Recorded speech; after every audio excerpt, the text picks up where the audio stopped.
তো হ্যালো বন্ধুরা, আমি পিউ চলে এসেছি তোমাদের সাথে নতুন একটি রান্নার ভিডিও নিয়ে। তো বন্ধুরা, তোমরা সবাই কেমন আছো? আশা করি সবাই ভালো আছো। তো আমিও খুব ভালো আছি। তো বন্ধুরা দেখো, আজকে আমি মুরগির ছাল আর ঠ্যাং নিয়ে চলে এসেছি। আর এদিকে দেখো লোটে মাছ নিয়ে চলে এসেছি। তো বন্ধুরা, তোমরা কে কে মুরগির ছাল ঠ্যাং খেয়ে থাকো অবশ্যই কমেন্ট করে জানাবে। আর এই যে লোটে মাছ কে কে খাও সেটাও কমেন্ট করে জানাবে। তো বন্ধুরা, আমি এখানে সমস্ত কিছু জোগাড় করে নিয়েছি রান্না করার জন্য।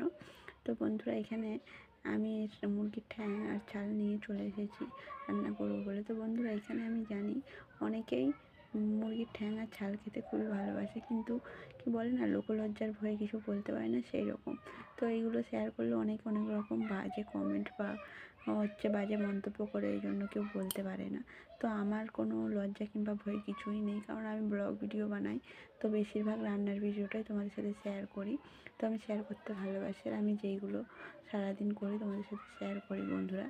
তো আমি যে খাই, এটা খেতে বা বলতে আমার কোনোটাই ভয় লাগে না। তো বন্ধুরা, তোমাদের সাথে কথা বলতে বলতে আমি এখানে পেঁয়াজটা ভেজে নিয়েছি। তো পেঁয়াজ ভেজে কাঁচা লঙ্কা আদা রসুন বাটা টমেটো দিয়ে মশলাটা করে নিচ্ছি লোটে মাছটা রান্না করার জন্য। তো বন্ধুরা, এখানে মশলাটা করতে করতে তোমাদের সাথে কিছু কথা বলতে চাই, একটা হাসির কথা কিংবা মজার ব্যাপার বলতে পারো। তো এখানে আলুটা দেখেছো বন্ধুরা, আমি আলু খেতে খুবই ভালোবাসি। আমি প্রায় সব রান্নাতে আলুটা দিয়ে থাকি, কারণ এর একটা মজার ব্যাপার হচ্ছে বন্ধুরা, আমি যখন ক্লাস 9-এ পড়ি, তো আমাদের বাড়ি থেকে স্কুলটা বেশি দূরে ছিল না, সামনেই ছিল। তো ক্লাস 8 অবধি স্কুলে টিফিন দিত, খেয়েছি। তো 9 থেকে তো আর টিফিন দেওয়া বন্ধ করে দিয়েছিল। তখন কী করতাম, বাড়ি যেহেতু সামনে, তো 1:30টার পর যখন টিফিন হতো আমি চলে যেতাম বাড়িতে ভাত খেতে। তো একদিন এরকমভাবেই গিয়েছি ভাত খেতে। তো আমি তখন সবজি খেতে একদমই পছন্দ করতাম না। সেদিন মা একটা শাকের চচ্চড়ি, ডাল আর মাছ করেছিল। আর মাকে বলে রেখেছিলাম যেদিন এইসব রান্না করবে আমার জন্য একটা আলু দিয়ে রাখবে। তো মা সেদিন কোনো কারণবশত আলু ভাতে দিতে ভুলে গিয়েছিল। তো বন্ধুরা, আমি সেদিন এসে তো কিছুতেই ভাত খাবো না, খুব রাগারাগি করছিলাম। তো মা আমাকে সেদিন খুব মারধর করেছিল।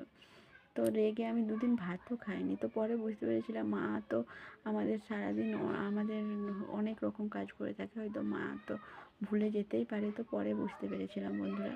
তো এখনও আমি আলু খেতে খুবই ভালোবাসি, তাই আমি প্রায় সব রান্নাতেই আলু দিয়ে থাকি। তো বন্ধুরা, তোমাদের সাথে কথা বলতে বলতে আমার এদিকে মুরগির ঠ্যাং আর ছাল রান্নার জন্য মশলাটা করে নিচ্ছি। এদিকে পেঁয়াজ, কাঁচা লঙ্কা, টমেটো আর আদা রসুন বাটা সব ভালো করে ভেজে নিয়ে লবণ দিয়ে দিয়েছি।